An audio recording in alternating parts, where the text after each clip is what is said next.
Good morning, everyone. How is Good everyone morning. doing? We can see a lot of people joining in, so we appreciate everyone spending their Saturday with us. I know you have a lot of things to do every Saturday, but you spend your time with us. This is really humbling, and we want to ensure that we give you the best return on the time you're investing. And that's why we keep on inviting multiple personalities who could help you with your career journey, maybe just some life coaching, and maybe some advice from their wise journey which they have so far. So, in the same series, we would continue with having one more guest speaker. But before we start, give me one detail about what are your plan for next this weekend? What you are planning to do on Sunday? For me, I have a dish which I wanted to cook for a long time, so I'm going to prepare it. It's an Indian dish from my place, which is called dal bati.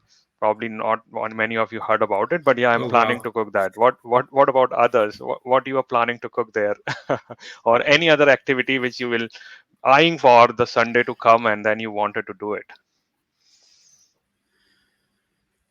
For me, it is the Anyone? same thing, Ashish. Uh, I know it's like I can next. guess your thing. I can guess your thing, Prasad. It's pretty Ye- boring. No other option no, for me right now. it is engaging. Means it takes effort to come out of your house in London weather and then run for a marathon or prepare for a marathon. It takes courage. I can't just brush it away like a one activity. It's a complicated activity, I would say. Thank you. Was my guess right? Oh yeah, yeah. That's absolutely true. It's in the tapering phase, so it's a short run tomorrow. But yeah, that is it going to be. Uh, Nice, good. All right, thank you. So we have a lot of people joining in and still tuning in. So let me add our guest for today. It is Sammy Chung. Let me add Sammy to stream. Hey, hi Sammy. Hi Hello, everyone. Sammy. You can hear me, Good. right? Good, good, good. Yeah, we can hear you well, and we can see the flashing golden jacket too. Yes, it's very shiny. That's why I forgot to put on my sunglasses again. Nice. All right. So, people who do not know Sammy, I'll not like steal from his moment. Let him introduce him, and then we will ask some question and keep your questions coming into the chat so that we can pass to Sammy and let's make it interactive, not a one way. Sammy has a huge journey he has been through, and we will probably have a glimpses of what he has been through. So, over to you, Mhm. Sammy. All right, thank you. So my name is Sammy Cheung. I'm a cloud evangelist and a global partner alliance manager for Evident One Cloud. I have been in IT for 30 years doing software development, mainly on databases. And about 10 years ago, I started my cloud journey. So now I'm an AWS ambassador, champion AWS instructor, and fully certified on AWS, Azure, and Google Cloud. And Wow. non-IT related, perhaps someone may know I'm an ultra marathon runner as well as I'm a backyard mechanic. I like to fix my own vehicles. Wow, uh, that's awesome. Yeah, means it's hard to put like one tag on it. Yeah, I could see like AWS ambassador, champion authorized instructor. Now, can you talk about ambassador program? Most of people know. What is Okay. this AWS authorized champion instructor, Sammy? Okay, so maybe start with just do the reverse order. So after I get fully certified on AWS, I was invited. Do you want to teach what you know? That's when I become an authorized instructor. So authorized instructor will teach official AWS classes, represent AWS, and champion just mean that you're able to teach more advanced classes and 5 day classes as well as something more advanced. And being ambassador is different. You need to be an evangelist of AWS. You need to encourage and help people, and you have to be selected by AWS. So I think right now we have about 300 ambassadors worldwide, and so it's just a program to empower people, just like any ambassador. That's awesome.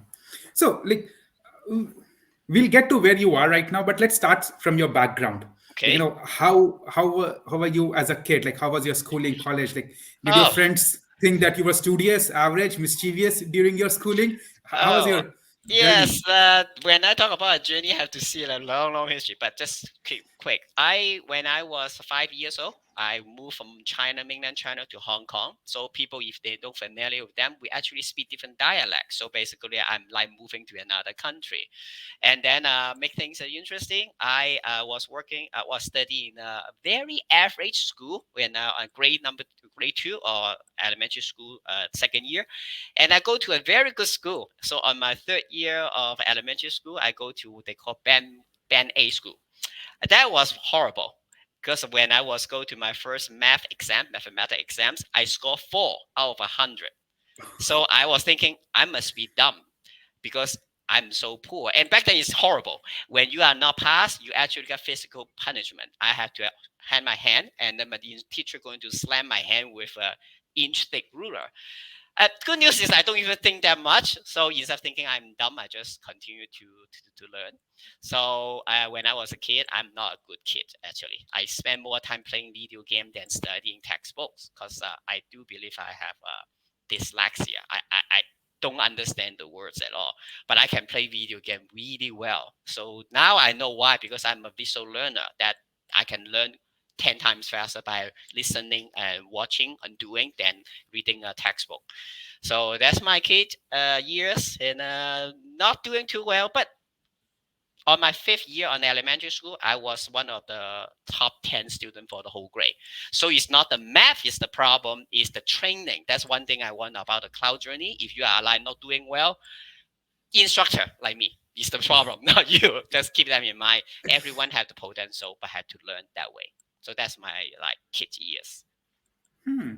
And when you Nice. say you were very like enthusiastic with the video games and stuff, so like what was your first interaction with IT, cloud computing, or in general computers technology?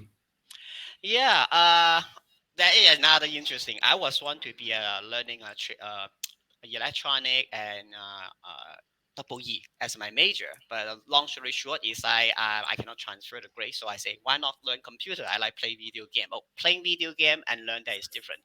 So when after I graduate from computer science, my first job is actually doing C and assembly programming. And the reason is I want to stay away from people. I just want to close the computer. And I love the job. I don't have to answer phone call. I don't have to meet people. And 30 years later, now I'm an evangelist. I'm going to meet people and talk about computer, talk about what computer can solve your business problem. So another thing, your cloud journey may be different than your previous career. That's totally fine. Don't afraid of it. Nice. I want to ask one question, Sammy. You are based in US now, right? Yes. And so what time it is? Like, I think it is too early for you to wake up here. Not too early, three in the morning. And Oh. I like to tell this when I was doing 24/7 on call. This is a golden time to do deployment. So I Mhm. get used to get up 3 in the morning. But do Oh, I want nice. that as my career? No. Schedule a lambda job to the auto deployment system manager to go to sleep. Yeah. Nice. Thank you. Thank you for being here on that particular means. For me, 3 o'clock will be if somebody wakes me up, means probably they would see a different side of me. And talking about how your migration happened from Hong Kong to US, how that period was. This is my second journey. So one of the reason I think for me to learn a problem in Hong Kong is my family speak Mandarin. I speak Cantonese, which is different dialect in Hong Kong, and then the classes all in English. So every day my head is three different languages. So that's horrible. When I come to United States to study in college, at least only one language is English, so it's easier. But still too difficult. So I come to United States, want to like mention that I want to be an engineer, like behind the scene and do that. And that was actually not the best use of my skill. Now I find out because I do have one side can be like present the technical knowledge to someone in a funny way. So people remember the stories, then remember the knowledge, hopefully can apply to solve a business problem. And that was like back in '89. I came to United States. Have been in here like 33 years already. Hmm, Interesting. interesting. Nice. So when Sammy decided to interact with cloud, what was the first interaction, and you were like blown away or confused? How was the reaction of first cloud interaction? Oh, that I could say I was on the database development for like 3 decades. So cloud is totally new to me, especially cloud. They like to using 3 letters, 4 letters where no one understand what the heck is it. EC2, S3, SQS. Now it's piece of cake. I can explain it and how to solve your business problem. But back then it's confusing, and that's why I have passion to help newcomers or people like me back then have a strong IT background to overcome the fear of cloud computing because it's actually interesting. So, and like I mentioned, one of the things make me get into the cloud computing is when I joined one company in 2018, not 18, 16. There's two parallel universe. One is called a cloud team, the other called a non-cloud team or a Hmm. legacy team. The cloud team make more money than the non-cloud team, even though the non-cloud team engineer had like 10 years experience. I said, something's not right. And I will raise my hand. Which team I belong to? Guess what? I belong to the non-cloud team. So I can see a college grad make more money than I do. I say something's not right. All right, I want to learn. And no one can help me. Do you know EC2? What are you talking about? No, you are not ready. Okay. So that's another thing I have passion about the cloud. Uh, it's actually the same thing. You just have some different wording. Actually, it's easier to learn. That's the key word. Learning cloud computing is easier than learn traditional IT. For those go through that experience, they will know.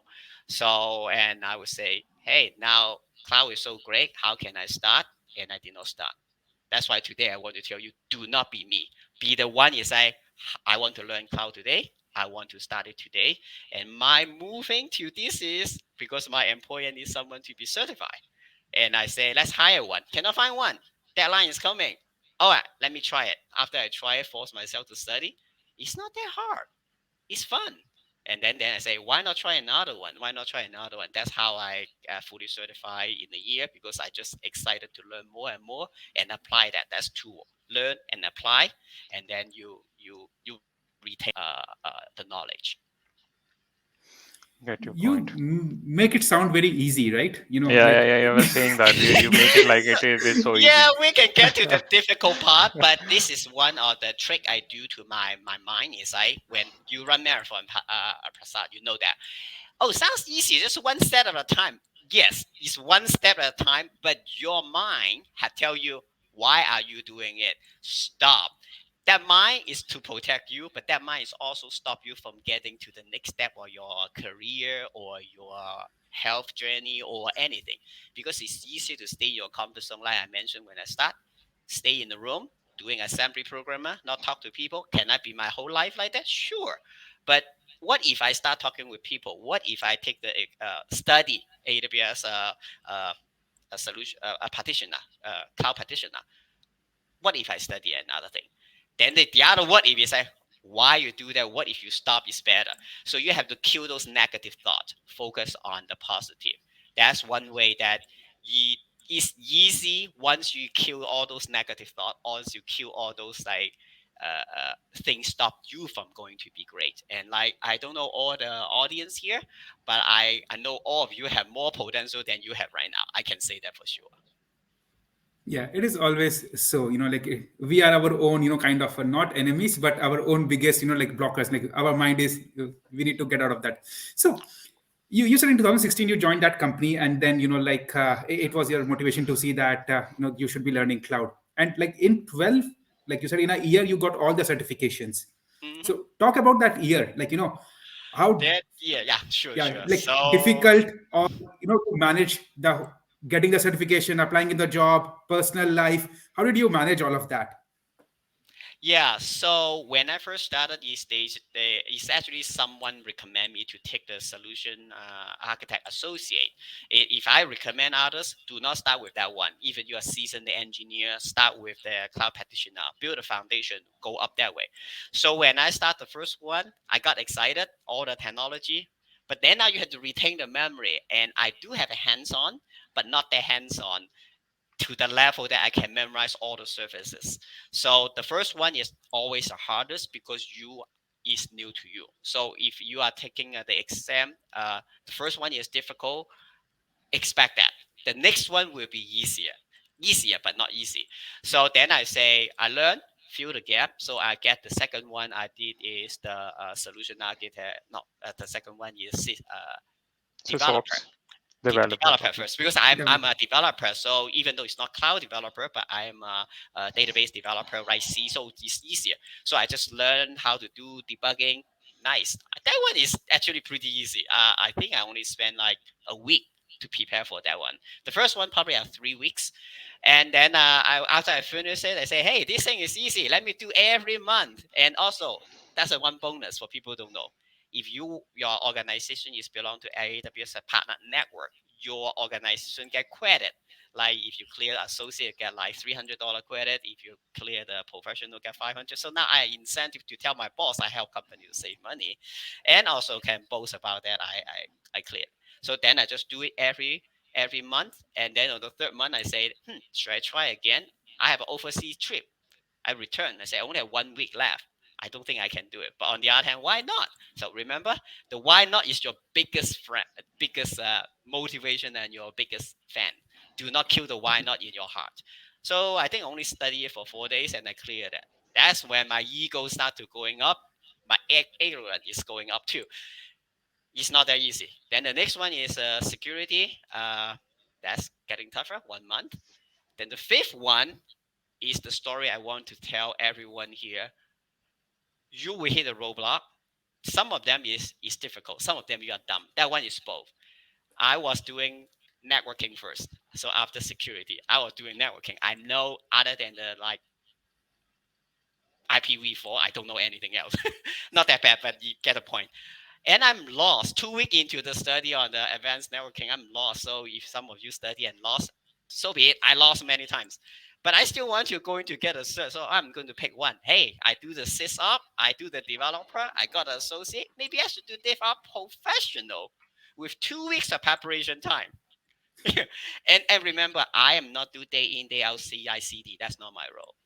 So I'm overly eager, being dumb, study until 4 o'clock in the morning and take the exam 8 in the morning with only 3 hours sleep. And actually, really good exam because I can sleep in during the exam. I probably fall asleep twice during the exam and I did not clear that. And then I say, that's it. I'm not going to study anymore. And hopefully, you guys don't run into this kind of moment. But if it happen, regroup, rest, and reset. So I idle for like 3 4 months, and I'm thinking, This is Sammy, like this is a cricket fan who is okay, speaking of comparing you with one of the legend in cricket, which is Sachin Tendulkar, Indian player. oh, So he was like we used to call him Master Blaster. He was like 16 years of age, and then he played against the legends of the cricket and scored hundreds and hundreds of runs. So he's still the top notch when it comes to the standards of cricket. So people are comparing to I you see. with Thank that. you. Yeah. I like that. Thank you, thank you. So that I like that story because that story is a good reminder that we hit the roadblock or where we hit something, you can just throw the towel and say that's it. And I'm actually that summer I almost give up my whole journey, but then just Amazon actually called me. Hey, do you want to have an interview with AWS? I say sure. Who don't want to do it? No, I think I need to study since I'm strong with data. So I take the big data and big data. So that's how I jumpstart or restart my cloud journey.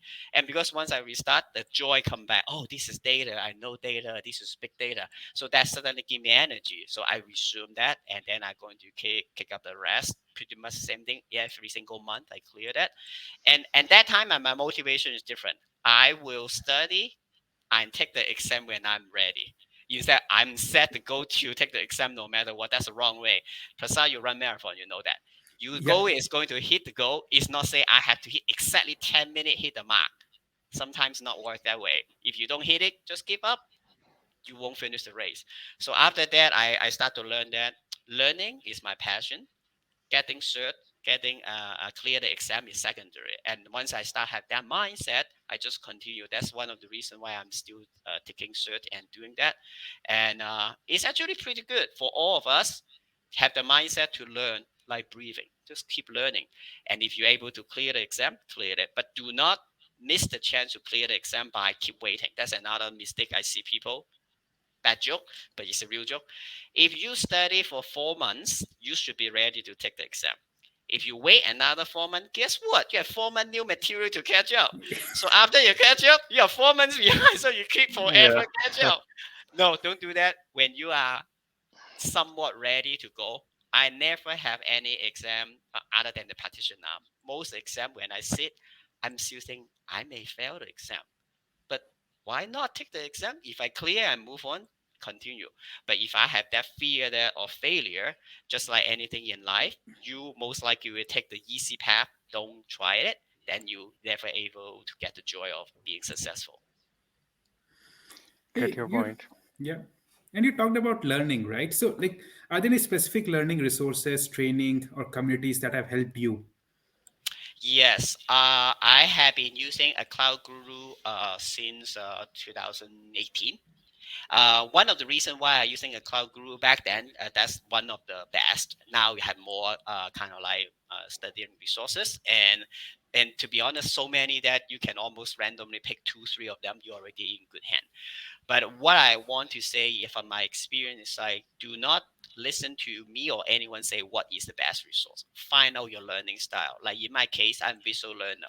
I easily get bored. So if I watching some presentation is monotone, continue, very informational, I won't last more than 5 minutes. So that's the one. Another one is learning don't have to be linear in speed. What I mean is like if I watch a video, you talk about a topic, I understand or already have background, I'm actually hit the speed up.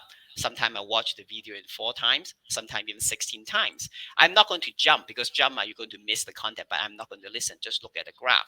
So that way, 10 hours training may be shortened to only 4 hours for me. But I get all the new information I need. And another thing is unlike in like a instructor had to teach a class the whole class, so the pace has to be made suitable for the whole class. If you are have language barrier, for example English is not your first language, slow down, perfectly fine.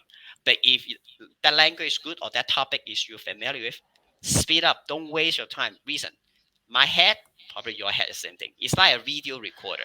You see the information recorded, and if only one piece of information is important, if you put that kind of whole thing, you're going to spend like 10 minutes. Only 1 minute's content is important. Why not you make this whole thing and then slow down? Then you only spend 2 minutes. The whole content important to you or new information is in your head, but you don't have to spend 10 minutes. That's another trick I say is how to learn fast. The last one I have is some people may do that. I'm visual learner. I'm also listening. I'm looking at the script. So when I do the training, I will look at the content presenting, listen to the instructor, look at the transcript, and so that I learn 3 times faster in my case. The good news is online. You can go back to watch anything you forgot, and that's one. But if you are like want to cost conscious, do the AWS Skill Builder, which is free, and YouTube. There's many good resources. Uh, do not say that you do not have the resources. This is not 2015. Exactly. No excuse. Or just do the BSA channel. That's so much you can learn. But do structure. If you do not have structure, you will lost the whole track. That's why I say pick one training resource, watch it quickly, just go through the whole thing. It's better than you go random resource on YouTube because you will have gaps. The biggest problem is you have gaps. When you don't have gaps, you can build up on that foundation and add new knowledge. Yeah. Get your point. Now, I'm picking up some audience question here about like how to become an authorized instructor. So we would have a session on that. Semi is one of them. I am also one of them. So we can have like a separate track which can be talking more on instructor. And I have someone in mind who is running this program in AWS. So I would bring that person. he would talk about all the nitty gritties of it. So I see a lot of interest about being an instructor. So we will figure out a way for you to talk about this. So we just parked discussion for now, but Hmm? we are working on getting someone from the program itself who can help you in understanding the nitty gritty details of it. So we will talk about it. Just wanted to address it. Thank you. Thank you. So, am I going to answer the question on the second The attempt? Oh, yes, this one. plenty, Yeah. plenty, and surprisingly, it's not AWS exam. I have one Microsoft exam is considered associate level. I had to take that exam 5 times to clear it. And the Microsoft Azure requirement is each year you can only take 5 times. So on the fifth time, I have to clear it. And to my defense is that exam is very hands-on, even though it's multiple choice. But they ask you a lot, like step 1, step 2, step 3, step 4, step 5. I say those kind of exam you need to be very hands-on. But the concept Hmm. I know. I already know what they go, how they go to solve the business problem, what are the components, but I just cannot memorize like 5, 10 different steps for like 10, 20 different procedures. I cannot memorize it. So finally I got it clear. But for more like concept or more like understand how to solve business problem on AWS, I have two unsuccessful, I should say three. Solution architect professional as well as a DevOps professional. That's the only two when I do the first 12x certified, I'm unable to clear it. The second one I unable to clear it is when I renew my AWS advanced networking. That one I failed the exam, but that one I had my excuse. I was actually vacation in New Orleans. I have to drive from New Orleans back to Austin in order to sit the exam on the last day of the beta exam. So I'm only a few points short. I think it's 730. And I take the exam again. 2 weeks later, I cleared it. So preparation is important. Do not be dumb that I think you can just randomly, and it's also sometimes it costs lots of money. Do not waste your time, but you never able to 100% sure. So yes, I failed many exams, and failure is part of my learning journey. Probably yours too. Interesting.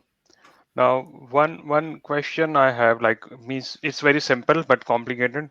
So it is why and how. How you answered that, how you just went through the certification, but why 70 certification? Why not stop somewhere? Hey, I've done enough.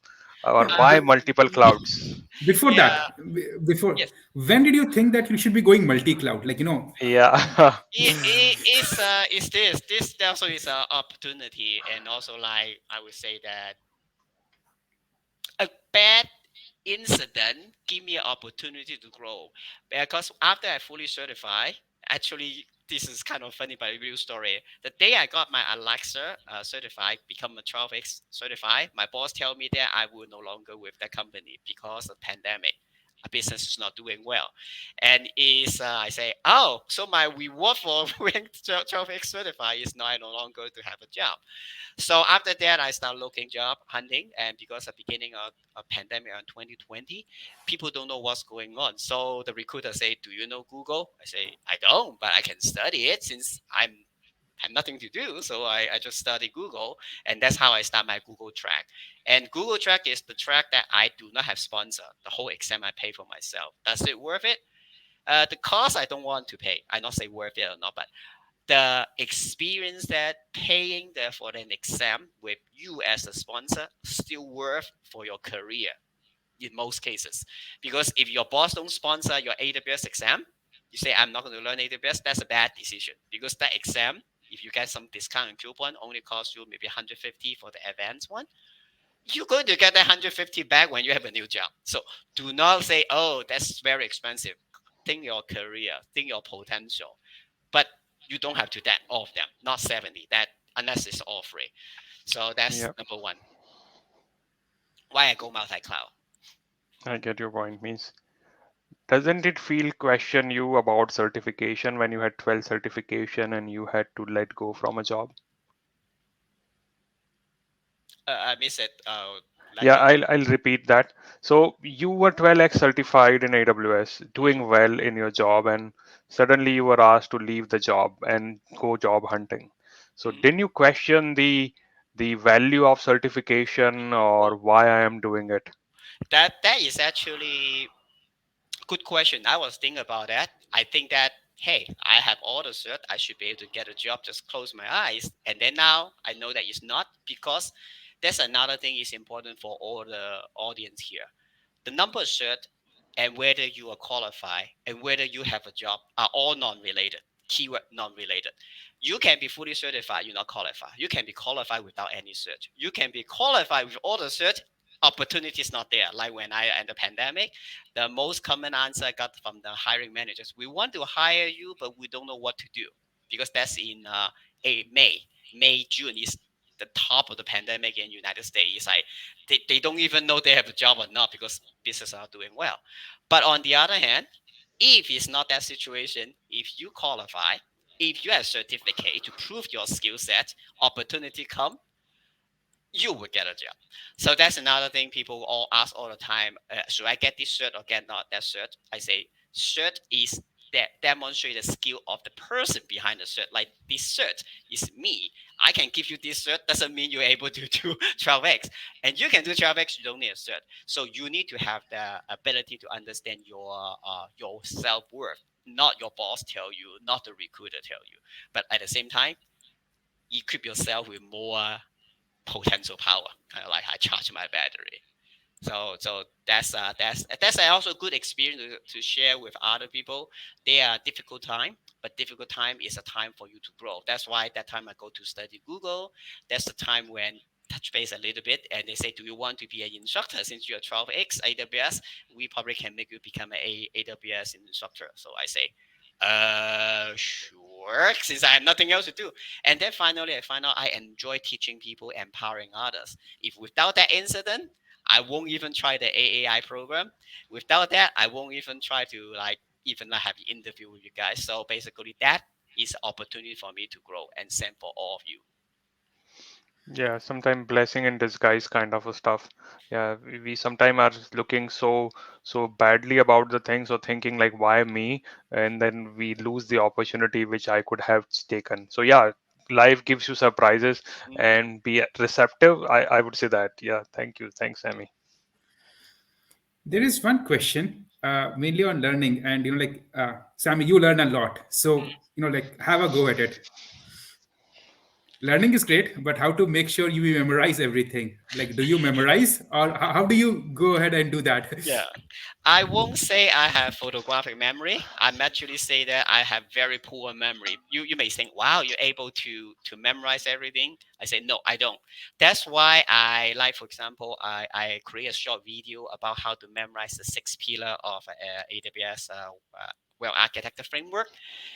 I have to create a story to help me to remember the content. That's the way how I do. Same thing if I'm going to tell like a concept during the AAI class, architecture on AWS. I read the PowerPoint. It's great PowerPoint. Don't get me wrong. The student, because I'm a student too, I say, you don't get it. Let me tell you a story.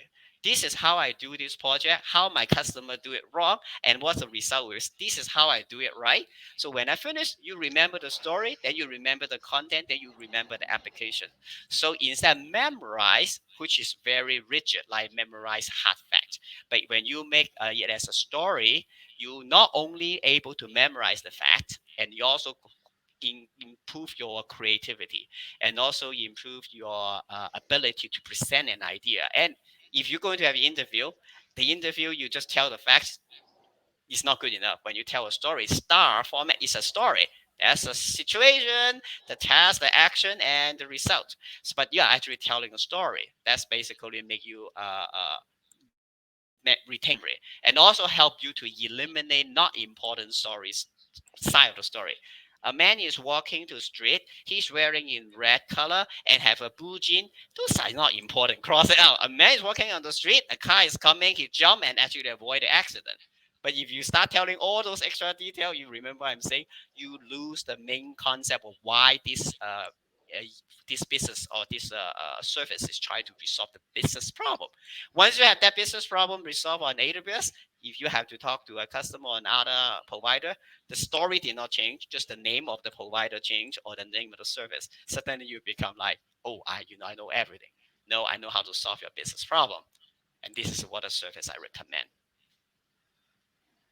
That's Great. and good advice actually. We Yeah, obviously will not be exactly. able to memorize everything, and in case if you do not have the opportunity currently to work with customers, hands-on is the way to go. Try and open the console and keep doing hands-on, and once you probably view it, you will be able to, like, it registers in your mind. I remember in one of the certification there was a question about KMS, and I specifically remember that, okay, on the console, this option was available, this option was not available, so I was able to easily strike out. So, Mm. otherwise, just watching the video or reading the books, I would not have remembered that at all. No. Yeah, So, that's nice. Prasad mentioned something is nice. You do not have to remember all the detail. You remember that is an option. In real world, you can do search a document. In the exam, the way they do is eliminate bad answer, which is actually very important. Let me share why. When I engage with the customer on the real project, they have many ideas. The best way to do is eliminate the worst idea first.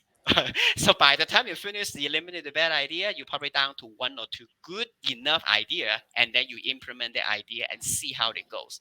So the skills of eliminate bad choices or choices is like is not supported is a very important skills. So seeking the right answer is one way. Much better way is eliminate all the wrong answer. In real world, there is not perfect answer. You always have good enough answer and horrible answers. And also defense or not defense support fact why that is a bad answer. Like using S3 as a data store for your database is a bad answer. Why? You have to explain that way. That's why by eliminate bad answer on the certificate, have a very good value in the real life when you become a more like customer facing role. yeah. Get your point. Nice. And I want to ask about one question here, like maybe what is how do you build your network? Because in job hunting or getting career advice, networking is really important thing. So how you go about building your network? Okay, that's good. Um, Let's actually go back a little bit. Before I start my cloud journey, I was a database professional. I only go to the database meetup, hang out with DBA, and I do not talk to certain people like the business people. I don't know their language. But then I start to figure out that as I grow my life or my profession, I have to interact with people. QA, quality assurance, interact with them. Business stakeholder. So instead of like thinking they are like alien, thinking they are your friends. So number one, interact with people that you are close that not your department, and then they will introduce you. They will find out you are, for example, you are a Java developer. They may ask you a question. Then you start to build up your network, and the network build much faster when you have different kind of people because that actually Hmm. build faster. The second part is the network building is going to know the person, but more important is what is the business pain point they are facing or their clients facing. And those story, if you can think about it, you can help you to become even a developer because now you understand why the business manager asks you to build certain way you think it doesn't make sense because the customer asked for it. The customer is the one pay you. So don't argue with your business manager who actually get a contract for you to get paid. But then you can say maybe you can tell the customer I can do this way which can actually save them money. The salesperson doesn't know, the customer doesn't know, you know. So then now you not only become the technical person to implement the solution, you become the solution architect. That's one BASA. And then if you say, hey, I'm ready to be more than developer, I want to be a solution architect, and I have already engaged with enough people, and just expand your network. That's number one. And number two is when you expand the network, just do random calling or random paying people because my understanding is the cloud people very friendly. They love to empower you and want you to be successful. Don't be shy. At the same time, they don't answer you. Not necessarily mean they don't like you. Just they could be busy. So just keep making connections. Like I like random people ping me. Sometimes I answer their questions. Sometimes I don't. Not because I don't like them, but I had limited time. But for those one actually make the connection, try to do two way. Don't just ask, hey, how am I going to get the cert? How may I help you? Do you need someone do some beta test? Because then suddenly you are not the seeker to get, you also give. Then that is no longer become like I take, become two way. just like one of the AWS uh, community builder, Weibo.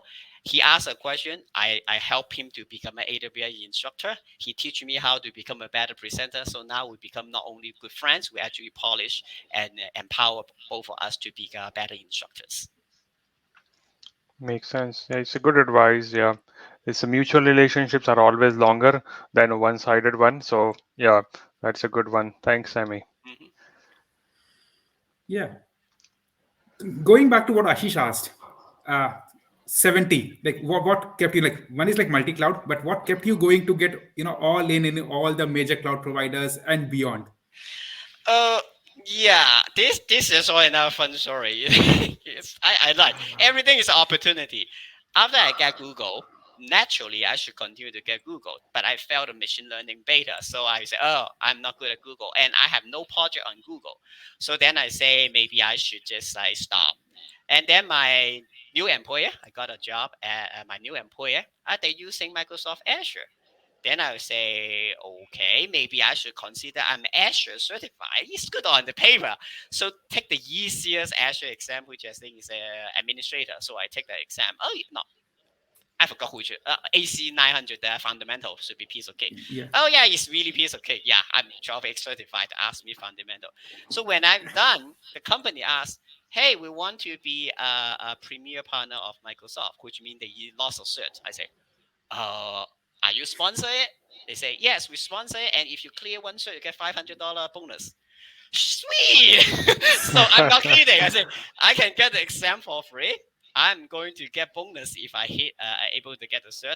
Most people don't spend the time to learn, but for me, I say I already won AWS background. Just like cloud platform are very similar. Once you know one, the rest are easy. But not close your eyes. So I say, take one, take one, take one, take one, take one, and then I say, oh, I'm fully certified on Azure, and I say, probably I should stop. So that's when I was after I finished that in 2000, I think it's 2021. I actually fully certified on AWS Core because Azure have like 80 certs. I probably get like 20 something back then.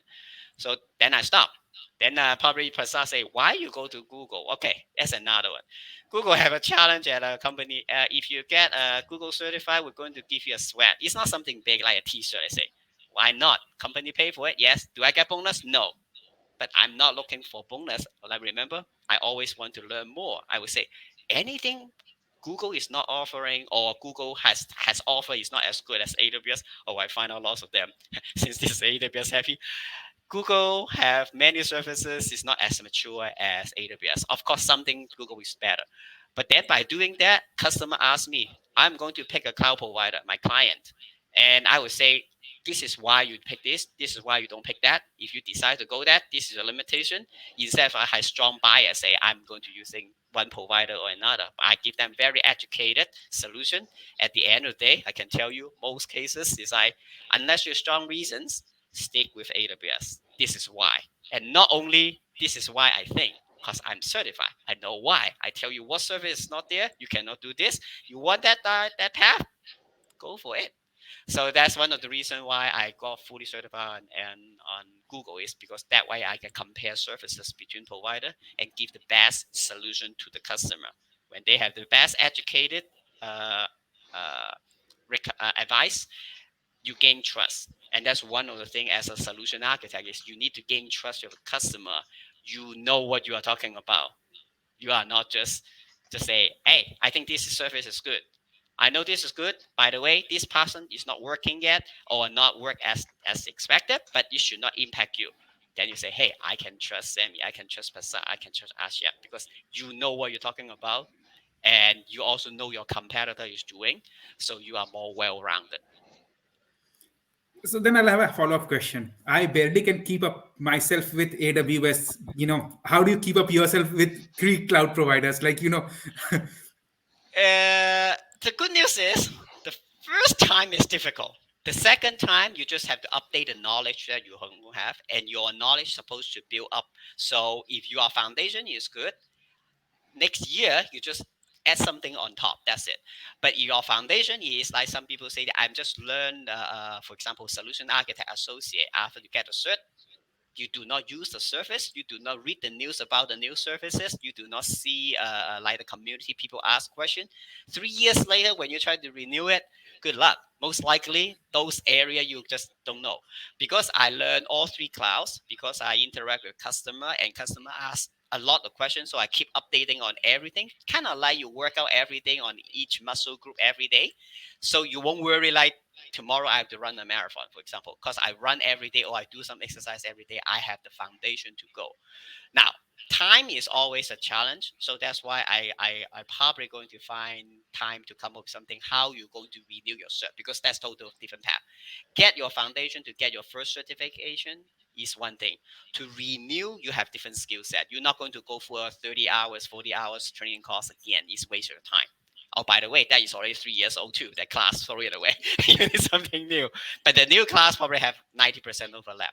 So one thing is by constantly keep in touch with the technology and also learn new technology will make your renewal much easier. And also remember, your true skills is not get the cert. It's when you face a customer. When the customer asks you solve technical question or business question, it's always new. The troubleshooting or the solution solving skills that you build is there. That is the value that the cert come with. It's not the cert itself. So even you fail the cert, that's fine. I solve your business problem. Yeah. Nice, interesting. Now I have a few questions which is coming from audience, so I'll pick one of them. They are somehow related, so let me first pick up from Abhijit. What is the best way to use certification knowledge effectively while you are working on projects? Good. Since right now I'm more customer facing, so the answer I give you is like try not to focus on the technical implementation. Try to focus on what business solution will be, what business value will be, why this solution will work. Give you an example. Oh, I need to solve my compute problem. It's very expensive. Can you give me like something easier? So you easily say, I'm going to using auto scaling group. I'm going to do this. But the whole thing, this is cost optimization. And the solution is talk about EC2 ASG, but this is compute optimization. And this compute optimization will do the cost saving by using the dynamic elasticity of the cloud computing. This important. Once you have this one, you can go to any other like number other provider or other project. You can plug it in. Number two, this is an easy story to tell people. I can tell everyone understand. Oh, we can build a compute solution using the elasticity of the compute, and then the result is you're going to have cost saving because you're not going to waste your money. But if you translate to purely AWS solution, let me try it again. Oh, I'm going to build a launch template and going to using the auto scaling group, and then I'm going to do a elastic compute, and then I'm going to using the AWS saving plan. And people say, what are you talking about? But the first one is easy. The second one that build your skill set on the business side, and then the technical side, like I said, once you hands on, that's a nice thing because you implement technical one. Once you're hands on a few times, you already have the muscle memory. You will be able to do it. The gap, just do the Google. But if you are going to talk to your project manager, uh, why you have this solution? You don't throw those terms. They lost. Remember, I say from the beginning, you just say EC2 EBS, people lost. But when you talk about the business solution, CEO like it, CFO like it, your clients like it. That's why I'm saying being successful solution architect is able to tell them the story people can understand. Yeah. So solution architect is not just about technical; it's about consulting also, and that's where Mm, your skills to speak to the C-level executives really comes handy. And to yeah, speaking that like what Sam is mentioning as like business problems and business solutions, that's really important. Makes sense.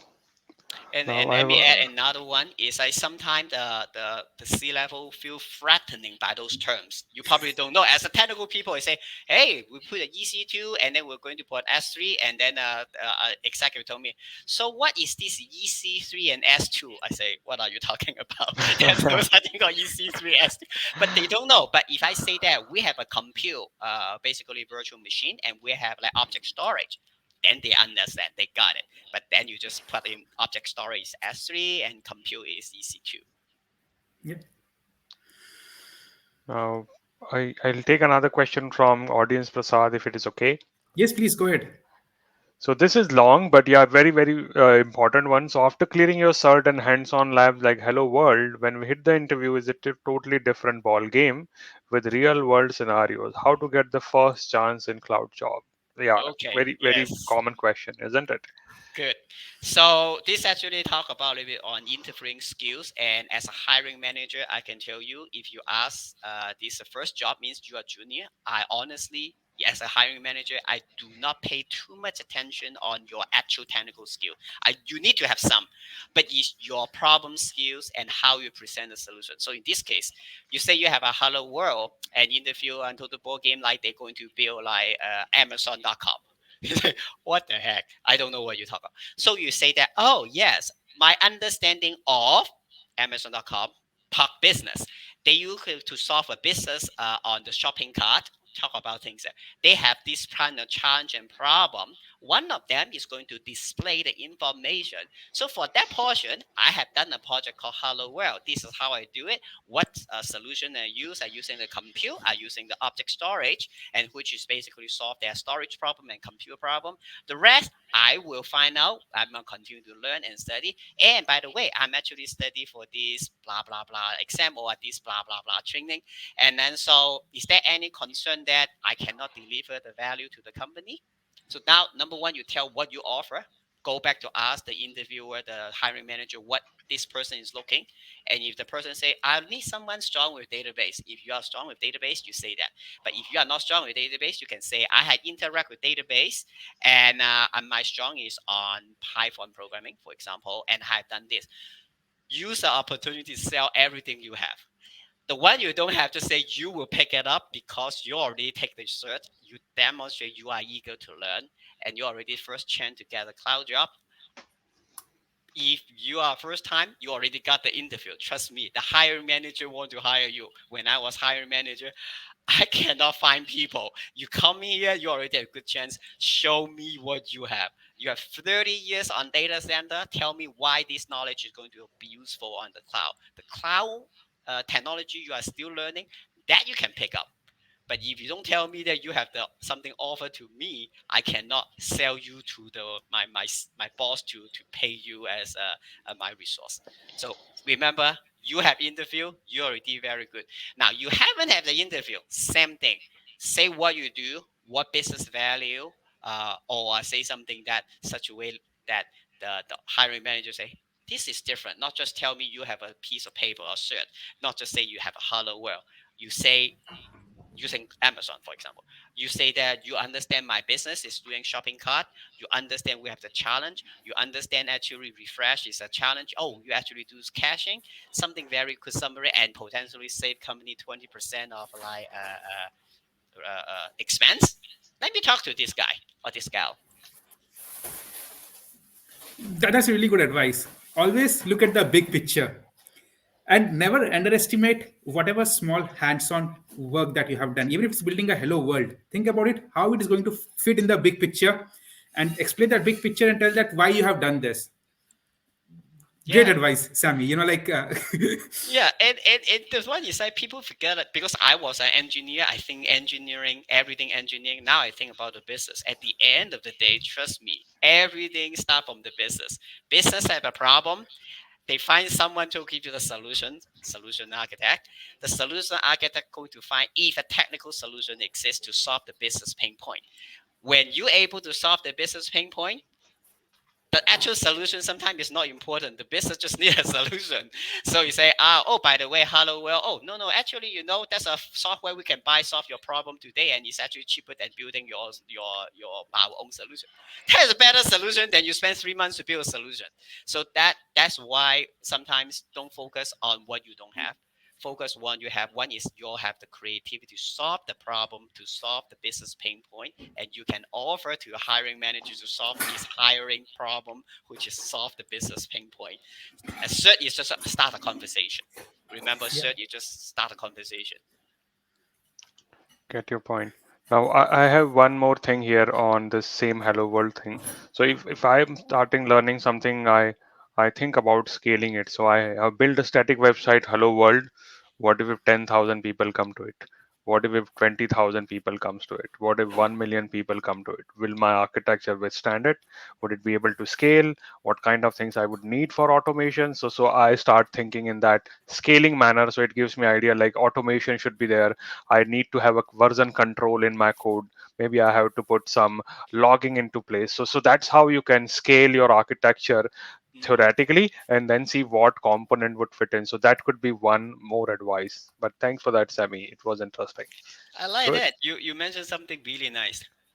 You solve the business problem with a very simple picture. Remember, someone is Exactly. walking on the street, and then you can add detail later on. Make it simple, because at the end of the day, business has a budget. You want to make your solution within the budget to bring value. You give it like auto scale, going to global, going to be have redundancy, and then it's over budget, then the project is going to be failed. But if you have the solution, fix the project, and remember to tell your audience, which is hiring manager, that you do know those options. If you need add those options, we can add later on, but now this solution will fix your problem, and I'm the right person to to be hired. Any more question? Don't be afraid to ask that question during interview. That's why I learned in America, at least, because that means you have confidence. Instead, no question, because I'm afraid to ask question. No, no, I want you as the helper to help me, the hiring manager. You ask me question. If I have no, I don't have any more question. That means you most likely get hired because I have no more question. So just don't be afraid. But of course, the way you ask is very sincere. Try to solve the problem of the hiring manager or the organization, and that will make you stand out compared with other competitor. With or without cert, you are above, on the top pile of the next interview. Yeah. Nice, nice, good. Now, Prasad, you have any other question? Because I'm skimming I through have a one question question. which is very long. So I'll wait for me to skim up and then give information. Okay. So the question that I will have, Sammy, is that did you have a mentor during this whole journey? And Uh, like, is not mentoring is going to help? expect Not exactly. That's one of the challenge I have. I do have someone motivate me. He's on LinkedIn. His name is Eugene. Because when I was like decided no longer to do the by AWS journey, I saw his posting on LinkedIn and constantly getting more search. I say this guy is crazy, and then later on I find out this guy is not crazy. He is passionate about spread the word. So I say maybe I can try to learn from him. So similar when I do right now, I have 70, maybe later on I have 100, or maybe I suddenly disappear on this whole cloud world. Doesn't matter. If my message can motivate you, use that one. So and now I'm trying to be mentor. If someone is like ask me and if I bandwidth, I will do that because I see the value. Being mentor, I actually benefit from learning the subject better. I can present the same content shorter period of time because everyone's time is like limited. So uh, seek a mentor. Just I say, hey, can you do this? And if they say no, it's fine. Don't think it personal. They can be busy, but when you say yes, commit the time to work with their mentor. Most mentor they are extremely busy. Actually, I take it back. I do have a mentor on the networking side. I have a network engineer. His name is John Tamorian because I'm weak at networking. Remember, I was like don't know what the heck about those like private VIP or whatever. So I when I have a time, I just drop by his cubicle and then ask him a few questions. And anytime I ask very short question, he give me short answer and fill the gap. So that's why I was able to learn quickly on the networking and clear the exam. Makes sense. Makes sense. And Now, that sorry, go ahead, go ahead. Ashish, go ahead. Go ahead, Prasad. Go ahead. No, I was just adding to that. That's the important point. Like you can have more than one mentor. You can have mentor for specific Yeah, fields also. One exactly. can be Mm, your yes. career mentor. One can be a specific technical mentor. So yeah, keep interacting with people, and you will be able to find that path. Yeah, and like Yeah, say, exactly. Eugene is my mentor indirectly, but his mentoring is using his article, and then I pose some questions. Sometimes he answer, so that is actually mentoring me. Same thing. Someone people ask me which step to go. I say start with the foundational one. Do not jump step. That's a very good advice. Trust me. Even you are like me, which have like 20 almost 30 years experience when I started, I should not start with the a solution architect associate. I should start with the cloud practitioner because they build much solid foundation and much Foundation. easier to transition. Would I be able to go solution architect professional on my first try? Maybe, but that is a much harder journey. But when you have step by step, little step, then the journey get more smoother to prevent burnout or to prevent the down moment that you say, "Oh, I'm not good." Just more effective. Agreed. I agree on that. Now, Semi, I have to warn you that there is a long question from audience, so you have to read it. Yeah, because I try to summarize, but it is a very logical question only. And anyone who wants to ask question, try to see if you could summarize it in a shorter sentences, Mhm. so it would be much easier for everyone to read. But yeah, I'll give it few seconds to assimilate and answer this question.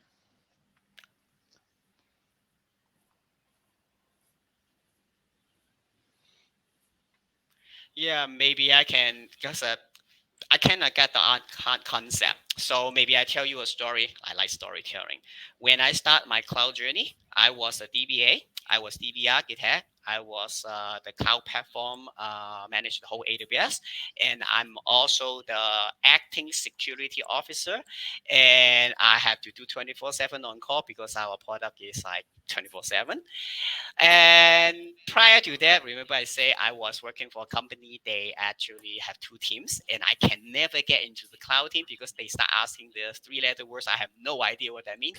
They don't even give me a chance, even I have 20 years of experience. So for you, you have to make the business decision, your business decision. Do I want to spend 1 hour every day to learn something I like? Start with this one. I enjoy. Uh, enjoy. I don't know what you enjoy. You use like operation. Maybe you enjoy development. Just enjoy. That enjoyment will give you the energy to learn. When you learn enough, now you have the development skills, so you can switch to a developer job. And do not sit for junior. That's one big mistake. You have more than a junior. If you compete with a junior, you will lose. Let me tell you why. Junior, they have much lower pay. You won't be happy. So when you are not happy, you won't last long. Number two, junior cannot have the business skill set that you say, oh, operation have this problem, that problem, whatever the problem you have, that is your package hiring manager can use if you know how to sell it. But we're going to say that using this. I have the operation problem. I do that for many years, and I want to improve it. That's why I learned development. That's why I learned how to using these microservices. This is how I'm going to solve that problem if I have an impact on the company. And your organization has similar problem. I know the operation problem. I know how to difficult to break down, but I know how to tackle it from this angle using my skill set. And I'm deserved to be your principal cloud engineer. This is why. Now, if they offer you the cloud engineer professional job, take it, you get more pay. If they offer you mid level, you still win. If you get junior, you say you run because you won't last, honestly. Uh, and my experience is most engineer I know, like in my case, transfer from a database architect on prem to a cloud engineer. I actually think I don't know anything. This is a true story. I go to reinvent and then log with another engineer in the lab. He typed so fast, he clicked so fast, I don't even know what the heck he do back then. Now I know because don't worry, those are just next. You really don't have to read the screen. Now I know why. Actually, better. I'm going to write cloud formation. But when you are new, you feel like you know nothing. No, you do know more than you know. You just haven't been proficient in the steps. But once you're proficient in the step, you have more to offer. If you are junior, they will not give you take a big project. So the 20 years of like operation experience you cannot offer the company to help the company. You shortchange the company too. So, but yeah, find the gap. Uh, welcome to connect with me. I can see what's your use case. But I see many times people have the gap. They have the gap. They do not. They are not junior. If you have been IT 20 years, you are IT 20 years. You just have to fill the gap to be a cloud professional. Yeah, that's good advice. Ashish, I see Yeah, you're on mute. I can go yeah, ahead and ask yeah. another That's an question. interesting one, and I have like one more question here about like three don'ts which you would advise to people. I'll put it here, like so that they can avoid the traps, isn't it? All right, since I have three don'ts, I do it. Number one, don't delay. Start today. Don't delay. Start today. And part of it is like don't delay your exam too. If you already well prepared, follow the exam, do the test, 70-80% ready, go for it. Don't delay. The second don't is like don't underestimate you don't know. That's the second part. You will hit the roadblock sooner or later. So when you hit it, embrace it. Find ways to go around the problem. Get the extra energy to do it. For example, you maybe want to learn a solution architect professional and unable to clear the exam. It's not easy exam to clear, so expect that. So don't just give up. The last don't is I would say don't underestimate your ability. Most people I met, doesn't matter is a business people or like an engineer, they both have the skill to learn it from each other. But the problem is we're afraid of failure, so we avoid to start that, try to do something. So one shortchange your ability to go forward. The second one is shortchange you from stop going to forward. The third one is stop you from even start. So don't have those three roadblocks basically. So that brings me to the next question. Like when I hear you saying those things, how to stay focused? Like, Uh, Good point. When I was that focused, I find out that just like maybe I'm using marathon for example, you look at a short goal, short for example the next mile mark, and you just look at that, just focus on that and finish that and worry about less other thing. So what I'm saying is when you study one subject, just focus on able to understand study. And if you finish that, don't get it, that's fine. You already focus on it, move on to focus another one. You may say, wait a minute, you just say and focus on that. I say focus, not say finish. Two different things. Focus so you can learn. Finish may not right now. Like when I do the advanced networking, I'm not finished because I'm not ready to understand the concept, but I focus to learn the topic, the networking. So another thing, do not set a time period too long. Uh, Most people cannot study more than 10 minutes to stay focused. You try, but you are not memorizing. So that's another tip I do is every 10 minutes, I will drink water. Maybe I go to Amazon.com, spend 10 seconds, shop for something I want, but do not order it. Go back to study. When you do something excite you, you say, "Oh, I want that new iPad." That excites you to learn another 10 minutes. So those short little breaks will actually help you to do the focus. Stand in front of the monitor for like 4-10 hours. Most of the time, the hour 3 or no, hour 2 to hour 10 is wasted. So that's another one. And the last one is remove any distraction.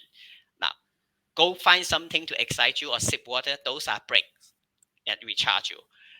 Something is going to make you off focus is I don't know, maybe you know what I mean. The one is make you suddenly no longer your mind on what you are studying, then that time is not efficient, maybe your heart is separated too. So focus, keep something focused, short period of time, take a break, and remove any distraction can make you not focus on. that's good. So now tell me, what is future? Like, for what have you planned for your future? Like having already 70 plus certifications, authorized instructor. What do you plan next? Yeah, my next move is try to be more active and provide the content and also be mentoring and teaching, because I think the biggest value as a human being, I say, is not just like gain and for yourself. You need to gain and pass it on. And the next thing is I do know that like the big success is my team. When they are equipped with the cloud knowledge, I spend less time to explain the concept to them. We can work faster. So if we have more cloud engineer, and then that way is the whole cloud community would be better. So contribute, and if you know something, share. And even one of the questions say, hey, I know the hello world. Find someone more junior than you, spread, teach that junior how hello world work when you learn, and then you find out that I can present that message better. Now you grow more than just write a hello world, and that person also receive that. So that is one of my next goal, to be not just equip myself, but going to pass the way how I learn, mistake I made to others, and then so that they can all we all can learn faster. Not like when I was in 2016, I cannot start. 2018, I don't know how to start.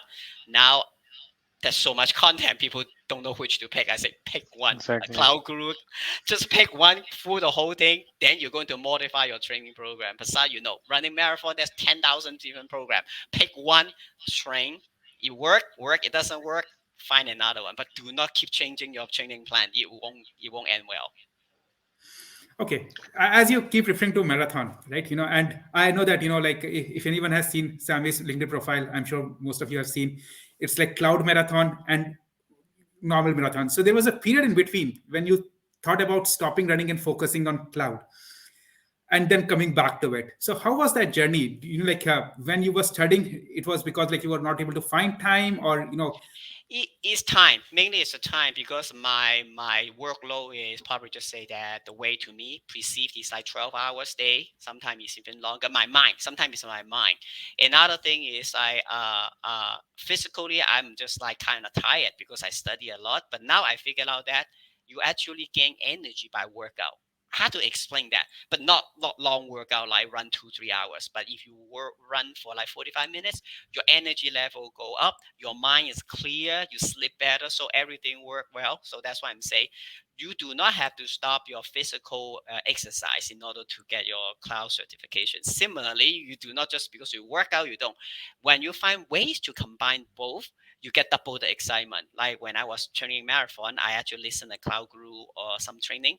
I cannot see the screen, so I had to run mentally draw the picture. And guess what? Now, if I go to talk to a customer based on my remember that drawing, I can draw the diagram, do my whiteboard session. If something I don't know, I go back to the water screen only for that section. So it actually empower you or me to be more dynamic and actually do accomplish more. yeah. And I've seen that. I've been following you. Like I see that you have from 5 minute plank to almost 10 minutes plank within a week. And actually today I just tried 12. So I Oh, already go from wow. 5 to 12.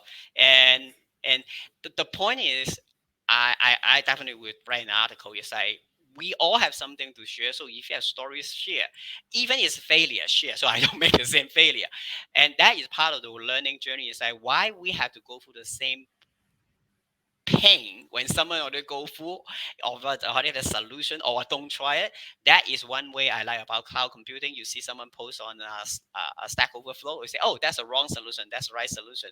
You don't have to come up with a solution by yourself. The community is big. There's so many people. That's like the to BSA program. So many take advantage of them, but at the end of the day, you still have to run your own marathon. Means you still have to study, you still have to do the lab. So set a time to be excited and do 5 minutes a day. I don't care. Just like my planks. So it's like you need to be physically fit enough. You need to be mentally strong enough, and you also need to be engaged with people. When you have all three dots together, your career will be go to the next level for sure. Cool. Nice. Yeah, I agree. It is an ecosystem. It's not like one thing you have to focus on. Like if you talk about a country who is developed, so it's not just because their military is strong or not because their healthcare is strong. It is the all over thing which are strong, and that's why it makes sense to have physical as well as mental peace and as well as mental abilities. So yeah, that make complete sense. So yeah, Prasad and Semi, you are my inspiration. I have to start at least 100-meter sprint. I'm very lazy in that, but yeah, I'll make sure that this Sunday I go for it. Or Thank you for do that. a 2 minute plank position.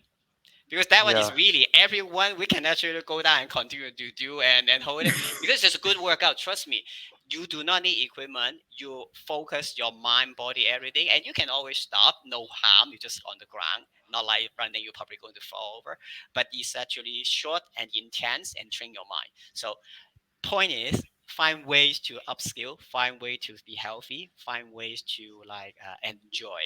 When you enjoy that, you have the energy. nice. Yeah.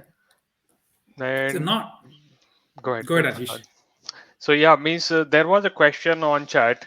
Do you have any YouTube channels? So if you have, people would be interested to Yeah, subscribe. I best couple things.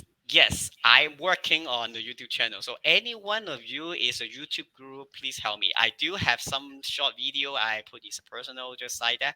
But I want to organize, and anytime I have short ideas, I just post a couple minutes. And anytime I can share, I can talk faster than I type. You can see that for sure. And also I have the energy when I speak. When I type, you cannot see the energy from my words. So that way is I do want to have a YouTube channel and then going to put the content. And the goal is you learn something, hopefully be funny, and then you're going to be benefit, and then achieve my goal. Is working on it. And thank you for that question. And again, anyone is I offer help because I still have to set up the equipment, things like that. Just uh, PM me on LinkedIn, so that way I can find some helper. I need help too. Trust me, I need help all the time. You can be my mentor, be the YouTube instructor, my YouTube instructor. Yeah, it's a nice world out there. YouTube is it's interesting, and I feel amazed like how people spend so much time and live in helping others. So that's one thing. Like we all start by watching YouTube videos, learn something here and there. So it's a good thing. So yeah, Sammy, we will look forward to your channel. Hopefully, it will be out soon. Yeah, so let's see that. It will. One of my goal on actually forget one of my goal for helping others is going to have the YouTube channel, and 100% I'm not thinking about making money. I don't care about that part. I already passed that. Not I don't like money, but the motivation is sharing. And then if you have a financial benefit at the end, I won't reject it, but I would say primary goal is share so that you don't have to go through the same pain. You don't have to give up too early, or when you need some motivation, I can tell you this is the same journey I go through or someone go through. Just find way, take a little break, resume it. Because one of the biggest thing I can see is like maybe 30 years from now for those younger audience, you guys become all of them become gold jacket. You're going to be the CEO of some company, and then you say, oh, 10, 30 years ago, I see a little video from this little guy called Sammy. I will be more than happy. Nice. Yeah, people are actually happy Yeah. to have your like golden jacket live.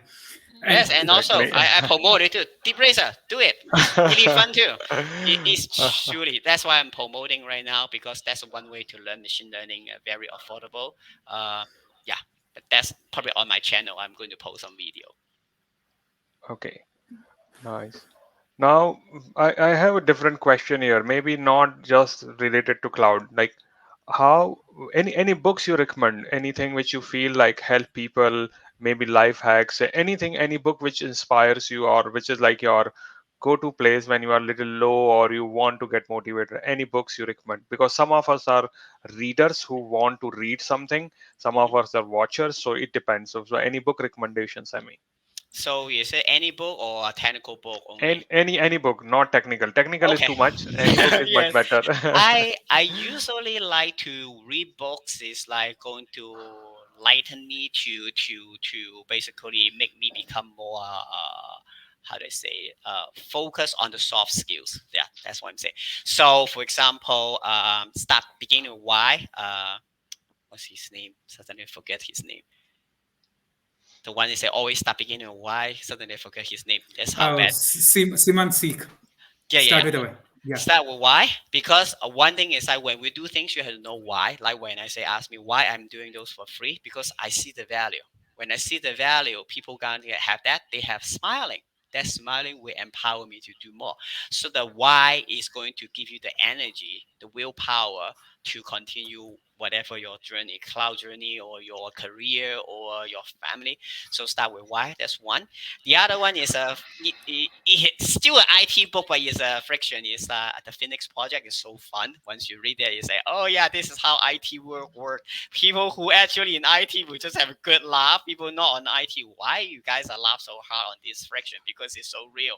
Because they talk about the story so close to real world, and and also as non-fiction is I find some books that is more like focus on training your physical body. So I can be as simple as some marathon training or 5K, or maybe people like baseball track it. Just pick something is give step by step to keep you physically motivated. When your physical energy is low, your mind, your mental energy will be also low. That's what I see.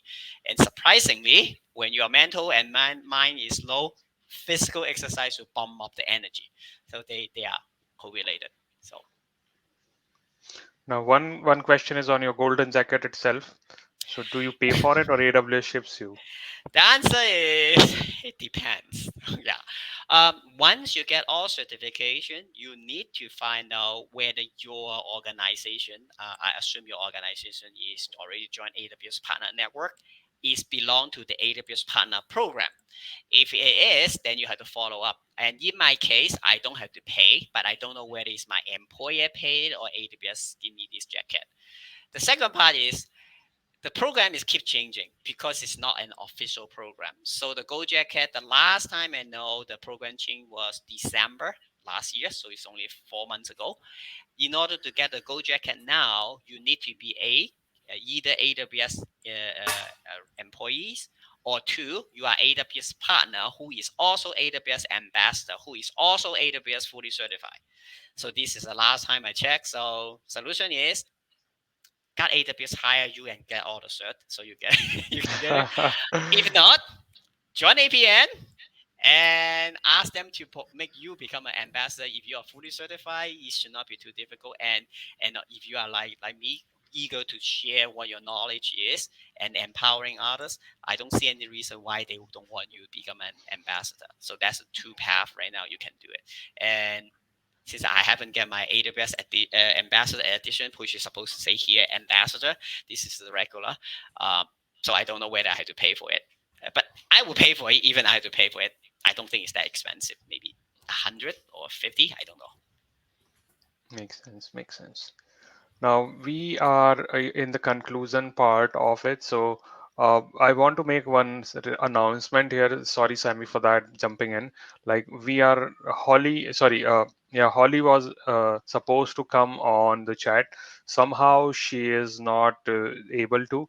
There are some changes, and then that's why we are a little disappointed too. But we will try to get her again in the same next sessions probably. Let's see how it goes. She confirmed. She also posted on LinkedIn about that she would be here, and somehow something happened and she is not able to join. So apologies for that, but we'll try to see like how we can have her back and then have a conversation which will help you in understanding things in a better way. So I hope everything is fine with her. We were not able to contact her, but probably she just got busy with something which is important, obviously. So sorry for that, but don't worry, we will have her again. Even if we have to extend one more week of BESA session, we'd like to hear from her because she has been a tremendous coach in all the aspect of FANG companies and how to get into the job. So we would have her in some other session, but not for today. Sorry, everyone who were hoping for her to join, but Sammy, you were phenomenon. Means I want to like extend it to 10 hours and still Yeah, it would be less.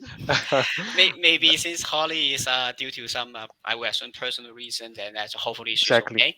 Yeah. So what I can share is maybe my journey when I have, because one of the questions they say about the cloud provider, and also I can share when I as a candidate apply for jobs as well as when I am a hiring manager. From this angle, I can share something hopefully useful. Number one is when I long time ago, I worked for a company 15 years, so I don't have to interview. So when I have to interview again, I'm scared to death because I'm thinking if I fail the interview means I'm nobody. No, number one, interview have nothing to do with you. You can be perfectly fine. Business just for some reason don't hire you. So don't never because you fail an interview think you are lesser than you're supposed to be. That's number one. Number two, the interview is all about presentation, not your technical skill. Trust me, your technical skill should not be your interview skill. Your interview is in a minute you tell me why I need you. I'm a hiring manager. Thing, if you're a hiring manager, you don't really care the technical skill because technical skill going outdated so fast.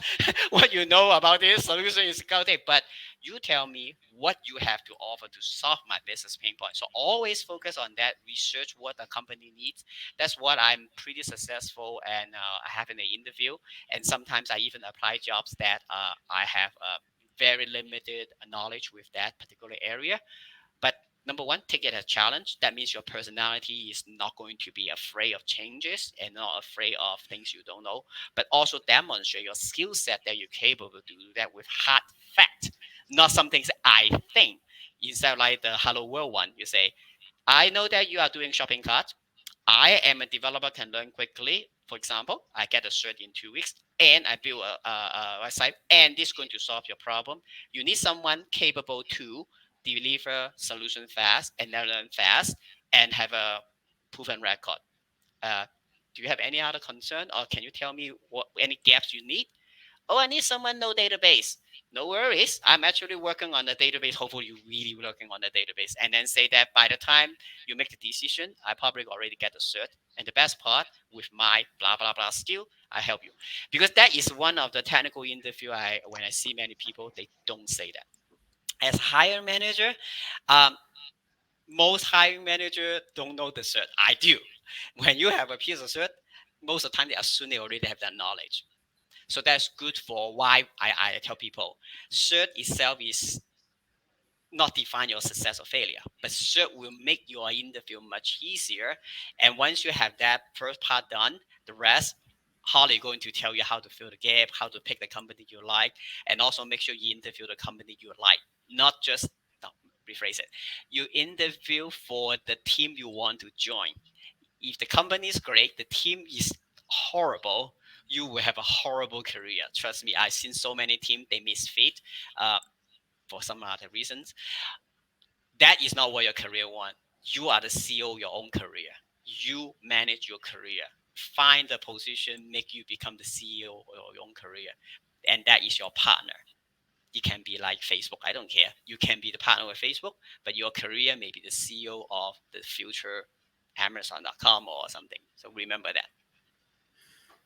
So one advice that I got when I was interviewing for AWS, and now I advise to everyone who is interviewing for AWS, is that uh, we look at the stats that getting into FANG companies is so difficult. Like out of every probably 100 or 1,000 people who interview, there is one people who get selected.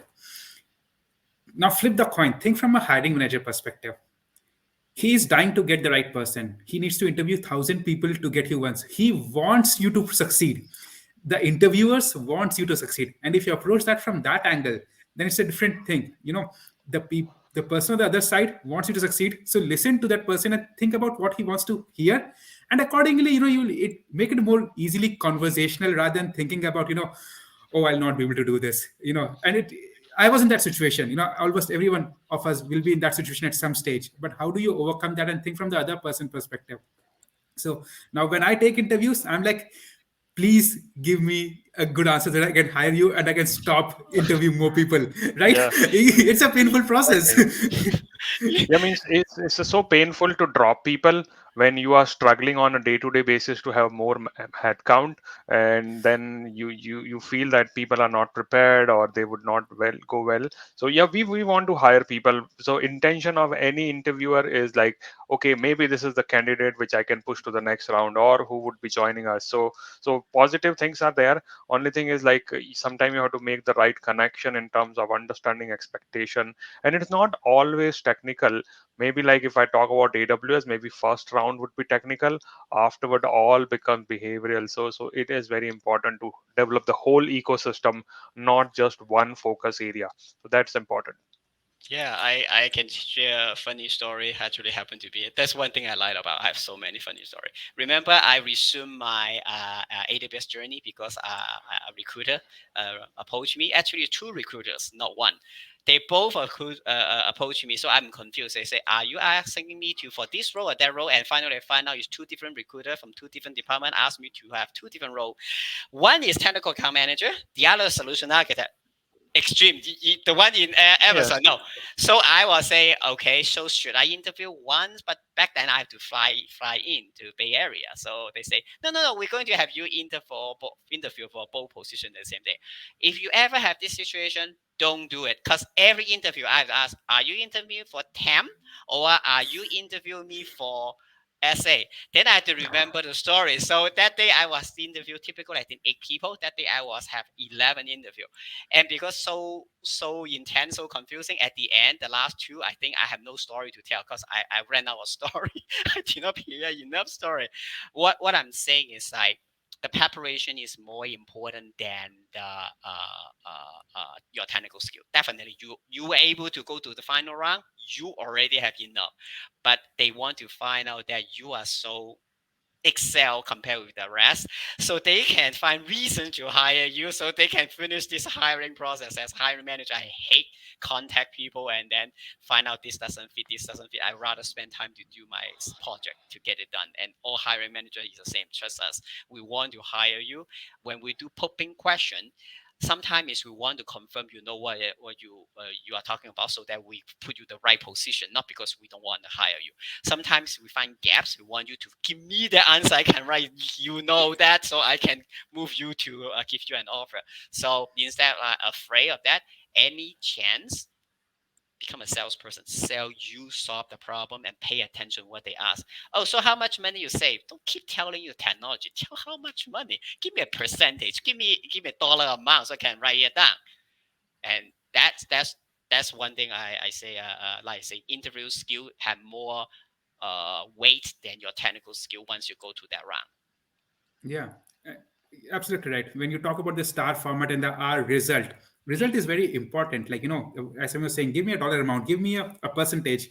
You know, like if you say that, the outcome of this particular project I did was I got promoted, that is a byproduct. Your promotion, or Exactly. like you're getting that's a byproduct. But what happened with that project? How did the company or the end customer benefit from Yeah. it? How That's the the more business important. got benefited from it. Yeah, Yeah, exactly. I like that. Maybe we should have a session about the. I assume you probably already have. It's like the five don't during interview, not just AWS. Like one of the don't I find out is that I give too much detail about how I solve the problem. So that, not bear with me, this is what I observe. The AWS interview have to type your answer and listen to you at the same time. The story too long, they say, what the heck are you talking about? If you give something like the story, like say that, oh, tell me a time actually you are contributing. Oh, just say that. Oh, I saw a man walking across the street. A car is coming, so I jump in and pull him back to the sidewalk and save his life, and he thanked me. Clear story. And then later on, that person is thank me and go to buy me a lunch. That's the value, right? Oh, I saw a guy. I think he's like some 6 feet tall, and then 6 feet tall, and he's red jacket, and a blue sport Corvette. You keep typing at the end and say, "What are you talking about?" Finally, say, "What's the result?" I I forgot what's get the your point. result. No, just tell the whole story STAR and make the the one who record the record so easy you get a key point, so he can pass or she can pass that to the decision maker. And good story.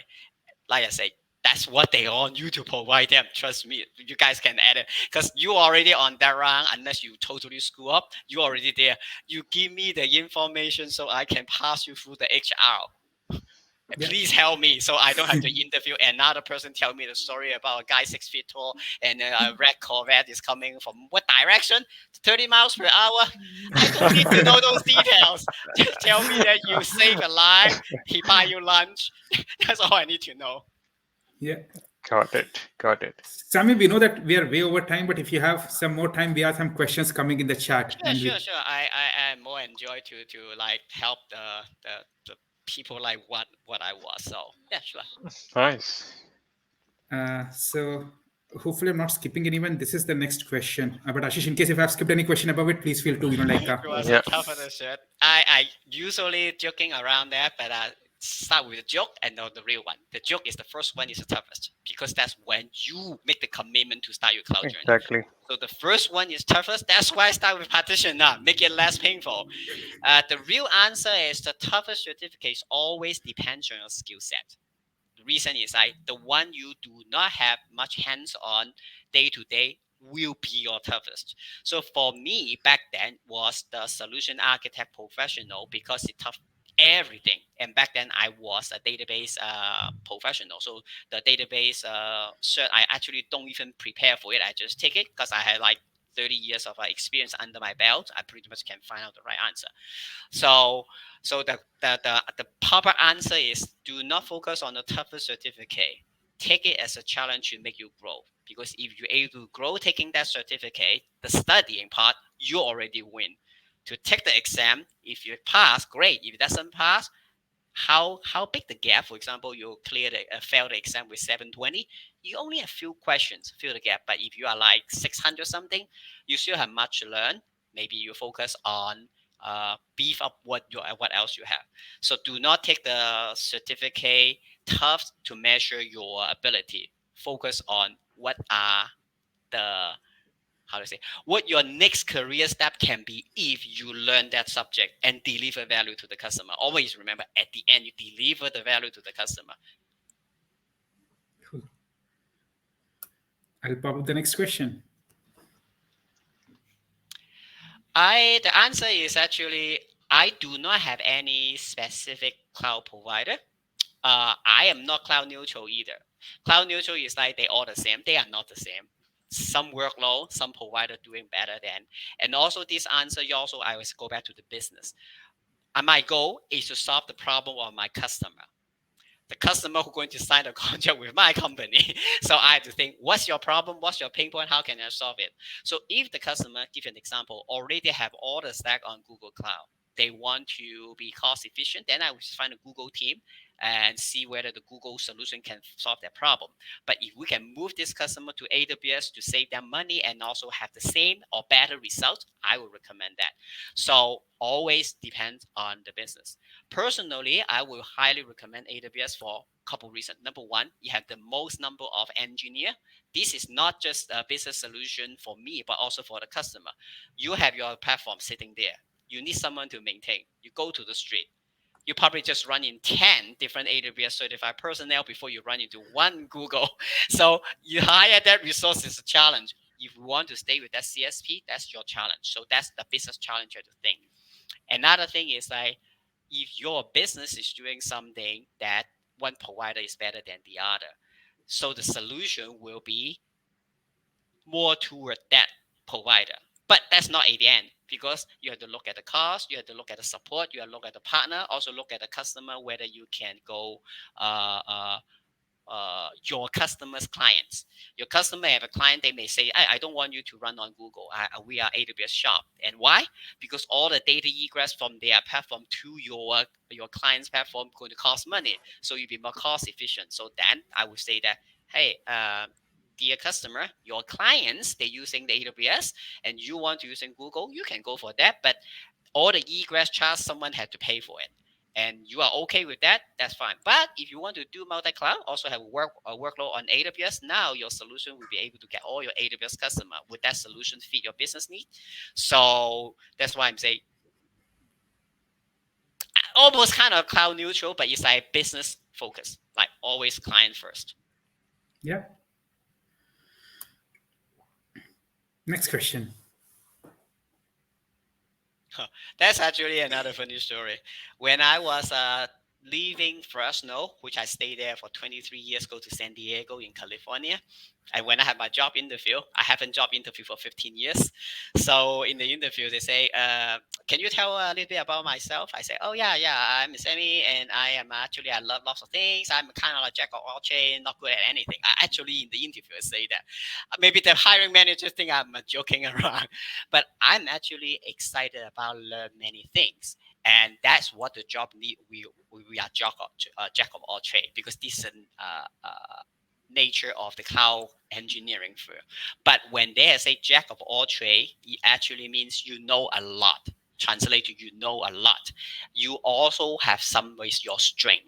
You can be a star developer, but you have to know networking. You have to know security to a certain extent. And one of the best way to do, like I say, the easy way is hang out with the people. You don't have to study. I don't know networking. hang out, people just listen to them. Sounds very interesting. Oh, this is interesting. Oh, okay. Oh, now I learned. You don't even have to read the book, and there is a more interesting dialogue because this is a real business problem. Or like right now, I engage with business. They go to the sales team, talk about those sales things. What the heck are you talking about? But now I learned about the sales pipeline. Why sales pipeline important? Because you have engineering solution. You need to have a sales pipeline to make it become a contract. How can we make it work? If engineer have an input, they can help the sales team. Similarly, sales team can tell something. So being jack of all trade is one of the kind of like superpower to be a good cloud engineer. But being jack of all trade doesn't mean you being guru, expert of all. No one can do that. Don't even try that because you will die. Trust me. I just want to update my cert. I already almost died. But what I'm doing is I just see how far I can go. But I learned something new. That make you stand out. Like I say, make you stand out. And also, trust me, when they list all those requirements, like 50 different like AWS services, most likely they're only using 10, but they just list the rest and see whether you can have some checkboxes. So you only need to a little bit about each services either book knowledge or the real knowledge will help you to win the job. But also ask, so is the job every day going to touch all 50 services? And usually they will narrow down to the key one and hit the one you know. For example, you are the guru of API gateway to say, oh yeah, I like this API gateway. You can using the token, going to find a different provider to go to charge them. And then you can put an application firewall in front to make it secure. Suddenly you stand out more. And you maybe never talk about like use a KMS because then maybe they already using the built-in. And that's true. As a, when you're interviewing, you have a lot of opportunities to like direct your own interview. Like try and use the keywords in which you are strong and see that like rather than like try getting into rabbit holes. Ensure that you are the one who are actually like driving that interview by like your introduction during the first couple of minutes. That will drive like what questions that you might even expect. So ensure that you use those keywords and kind of stuff. And if you yourself go into interview that I know everything about AWS, that will it opens a plethora, and then they can ask any question. But you say that during my last project, as Sam said, I worked on API gateway to docents, so they'll get interviewed, and then the interview will get question on that. So Mhm. try and do It, that. it's a conversation. That's one thing people forget. Interview is actually conversation. Sometimes when I interview the candidate, you don't give me information, I can continue, and it's tough. I want to know you. You tell me something. If I think it's useful, I ask you more questions. If you find it's not useful for me, I may actually change the topic, not because I'm not interested, because I want to find the topic I interested to write the reason why I should hire you. Remember, I am not here to waste my hour to see you so that I can kick you out. I want to hire you on minute number 2. And I have some interview go. I can tell that you hire on minute number 2 because you already have everything I need. The rest 15 minutes where chit chat become like we build kind of pre team building because I already know I hire you. I already know you have all the check boxes.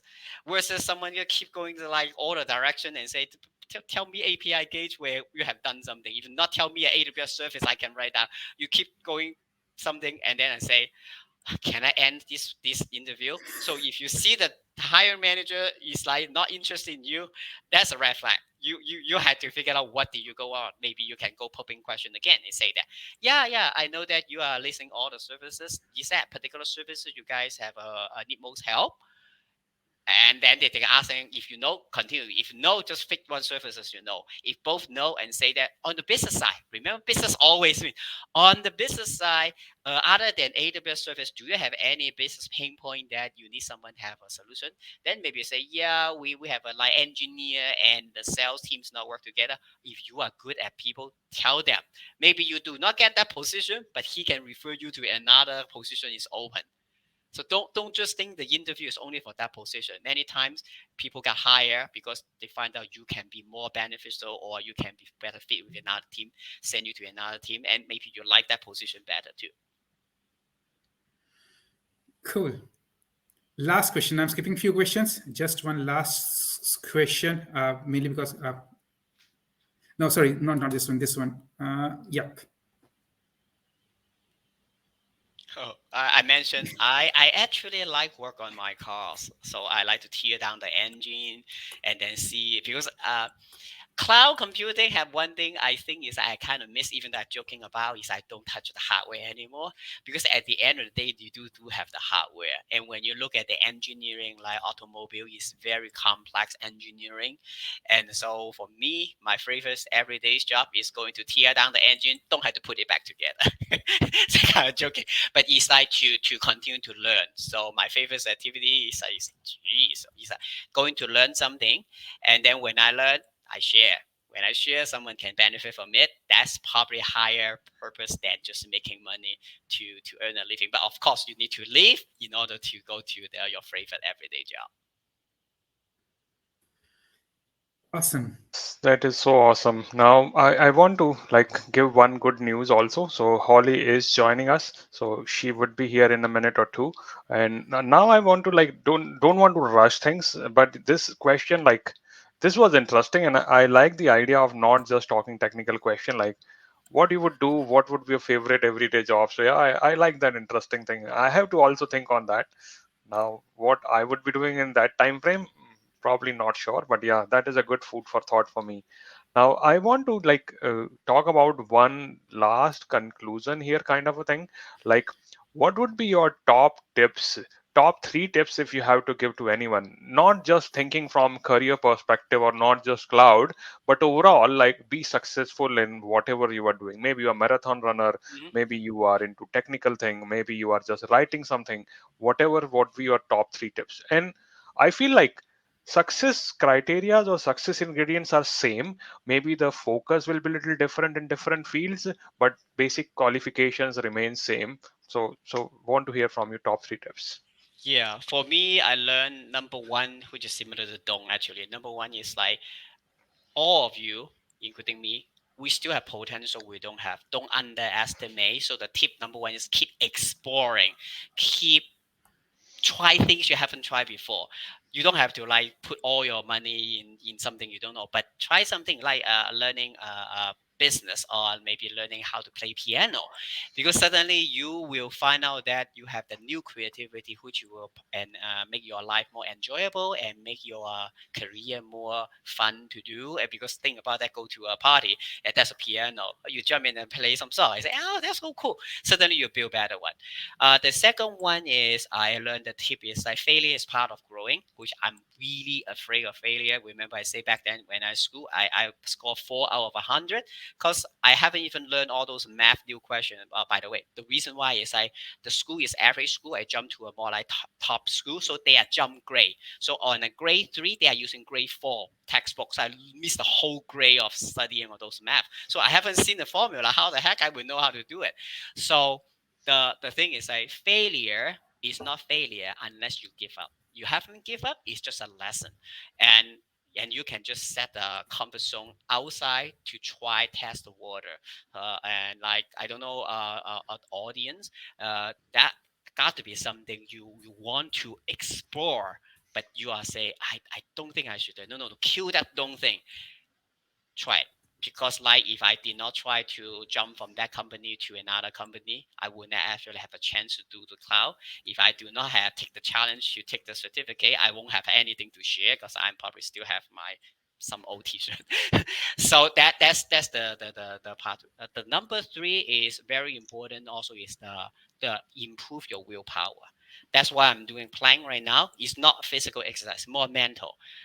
Give a very quick sharing. Before halfway you hit your limit, your mind already tell you to stop. Before you really close to the limit, your whole body shake. You're probably going to sweat a lot. Once you hit, you think is the limit, you still have something left. How do you know your limit? When is the time to actually say stop? You have to explore. But what I'm trying to say that what stopped you is your willpower, your mind, before your physical body. And don't let it happen. Make your willpower stronger than the biggest strongest. And that is applied not just career, anything in your life, you'll be successful. That's so interesting. Means yeah, means a lot of motivation, Sammy, and I really appreciate you waking up at 3 a.m. Though you say it is easy, I know it is not, at least for me. So we really appreciate you taking time and probably you would have more LinkedIn followers now, and people are interested to reach out. And I like the openness you have, like you want to build community and help people. Mhm. So really happy to see that commitment you have even after that much of time challenges, and you do a lot of things. I really appreciate, and thank you so much for joining us into this session. We hope to have you more, say, have more sessions with you probably in the next cycles. We would have like a very focused session maybe in next cycles to see and learn more from you, maybe on the technical side you Mhm. of Yeah. you also. And now I have want to add Holly to the stream, and probably you already know Holly, and you Oh want to yes, say hi to her. And definitely. yeah, I'll add her here. Hi, Holly. Hi, Yeah. Holly. Good morning, everybody. How are you? Good We morning. are I all see. good. Good to see you here. Oh, I'm I so excited. I'm Holly really and I excited. in the same screen. I need to do a screen cap. I was about to say, can I take a snap? You know what? Can I just do this really quick? Sure. Yes. It's not every day that you get to hang out with one, two, three really smart people at this hour. Oh, Yes, I will. good There you morning. go. Mm. That's Good going on morning. my LinkedIn post tomorrow morning. Yes, Oh, and wow. Now, I want to like be mindful of everyone's time here who are with us, because our time was around 10, 11 o'clock UK. So Mhm. would you everyone mind if we take a short 5 minute break, maybe like a bathroom break, or maybe we want to get up your coffee and then we start again with everyone, right? That would make sense. So people who have other commitment, if you want to drop off, feel free. We really appreciate. We would be putting this information onto YouTube, so you could reach out to us afterward also, and you would have something to listen to afterwards also. But if you want to stay along, we would be more than happy. Holly Mhm. is a tremendous coach. You have probably have browsed her profile and seen how she can help in career transition and career coaching. So if you stay with us, more than happy. But if you have other commitments, go ahead and take some time, take some rest, and we will see you in another session. I'll just put a 5 minute timer so that we can all be back in 5 minutes, and then we will have a good conversation with Holly. And thank you, Sammy, so much. I have so much things to think about now, and probably everyone is. And thank you for candid answer, because sometimes you know that, hey, these answers are cooked up. Sometimes you know that, okay, this person is trying to shy away from difficult topic. Like people do not talk about failures or how the challenges were, but that was honest talk, and I hope everyone has enjoyed and would have enriched a little bit more in their career journey. So thank you so much. And thank you. Sammy, I look forward for your YouTube channel, frankly. And we Yes, have yes, Holly Exactly, and every. I exactly. am going to learn from Holly. By the way, Holly, Give I'm a me a fan of call you. with your Yes, YouTube channel. Call me. yeah, yeah. I would say, Holly, you are not talking about the Holly, right? Oh, I don't want you on the same Okay, screen this with is the Holly. embarrassing, guys. This is really embarrassing. Anytime Yeah. someone says that. No, no, no. I actually, how do I say that? I admire all those people have the passion and actually energy. So you inspire me to set the goal this year, going to produce some content. And Mm. the reason why I'm saying is like we probably have the same passion. We want to help people to be Mm-hmm. successful, Yep. and the channel is there to set it up to make people happy when they see their success in the career. That's more than the compensation. That at least for me, I Mm-hmm. say, hey, I Yep. want them to. Why not share? So And you know what the cool thing is that people really follow your journey and they're actually interested to see what you have to say and they Exactly. look forward into seeing you every week. yeah, there's another fun fact. I post three article on LinkedIn. One of the top three is my advanced networking exam. I say, why people love to see my failure? Turn around, maybe it is real because not just every story is success. I fail Exactly. exams. Mhm. I have my low time. I have my doubt. I have my. Oh, by the way, remember that interview? Pasau, I don't know. So instead, I have two offer. I have no offer from the AWS because I was kind of out of story. But the whole thing is like interview can be failure but doesn't mean I'm a failure. That's another thing I learned and tell people: do not consider your certification journey or your interview success or fail to define you, but use that as an opportunity to find the best next step. So, Holly, I already tell the audience something about how to start their cloud journey. Now you're going to finish them and make them going to get good jobs. So I will Uh, watch Nice. the video because it's pretty late, pretty early, say 5 in the morning. So I had to take a I nap. feel like I work for Amazon all over again. Where Holly, I have a big fire. You need. It's your turn now. You need to come in and put the fire away. This is a deja vu moment for me right here. Mm. Exactly, exactly. So thank you so much, Sammy, and we hope to catch up with you again. I'll put a 5 minute timer. So Holly, grab your coffee, and then we are looking forward to the conversation. Thank you so All right. much. Thank you, I'm All man. right. looking forward to rewatch what you just said, Sammy. Okay. Thank Yeah, you. we will post it. We'll Yes. post it soon. Yep. Thank you. Thank you, everyone. Thank you.